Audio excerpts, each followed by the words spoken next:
Hello friends, आज हम हो'ओपोनोपोनो technique के द्वारा अपनी कैरियर की हीलिंग करेंगे। हो'ओपोनोपोनो टेक्निक में हम 4 शब्द बोलते हैं। I am sorry, please forgive me, thank you, I love you.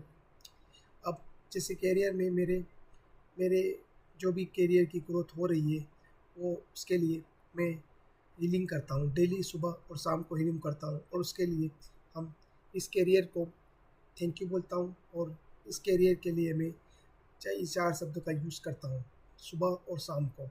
इस 4 शब्द हैं I am sorry, dear career, I am sorry. जो भी मेरे कैरियर में मैं अपने कैरियर का अभी तक जो ध्यान नहीं दिया उसके लिए आई एम सॉरी, प्लीज़ फॉरगिव मी। अब मैं अपने कैरियर में अपने 100% ध्यान दे रहा हूँ, उसके लिए please forgive me, thank you career. उसके बावजूद भी मेरा कैरियर अच्छा बना हुआ है, उसके लिए thank you, I love you, I am sorry, please forgive me, thank you, I love you, thank you.